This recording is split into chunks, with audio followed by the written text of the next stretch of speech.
We hypothesize that people that identify as Republican will not support Planned Parenthood. We hypothesize this because traditionally the majority of Republicans are pro-life, and there is a common misconception that Planned Parenthood is an abortion clinic. In addition, there has been an increasing amount of media coverage on this topic recently. Planned Parenthood was a topic of discussion in legislation as well as in the news in 2009 and 2011, and has recently come back into the media as Planned Parenthood has been discussed in Congress as related to its funding and the federal budget. With increased media coverage also comes the opportunity for increased media bias.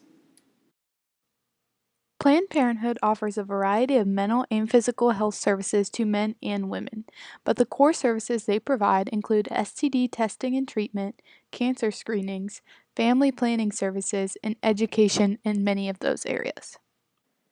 Media bias exists from both sides of the Planned Parenthood debate. More conservative media sources are focused on the alleged crimes Planned Parenthood has committed, and more liberal news sources are focused on discrediting their evidence. According to an article by Guido Stempel, media bias can play a role in regards to the outcome of political issues. Medical progress that exposes the very disturbing practices of Planned Parenthood. He used what's being called deceptive editing that has opened the door to controversy. Intact. It appears she thinks she's talking with potential buyers for the fetal body parts. There may be some money transferred, but you're saying that's to reimburse costs. Yes. Leiden says the new video shows evidence, in his opinion, of two potential crimes, using procedures he says mirror partial birth abortion, which is banned, and discussing the possible sale of fetal organs and body Medical parts. Progress insists these heavily edited arguments won't stand up if, in fact, members of Congress actually watch what they claim are now the unedited tapes.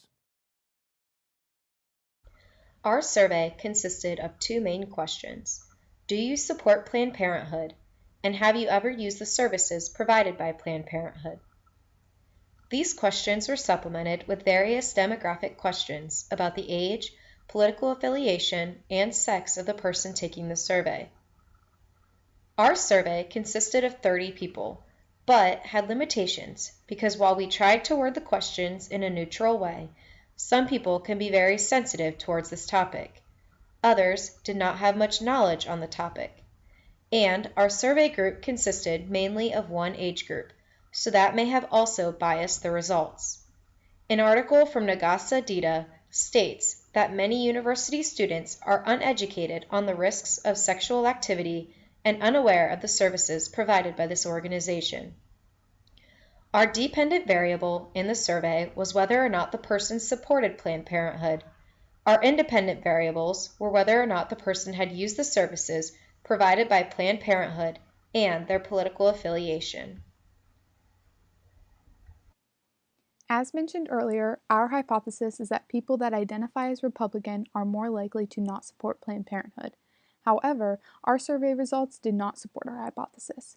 We concluded that among the group that we surveyed, there was no significant correlation between political affiliation and support of Planned Parenthood.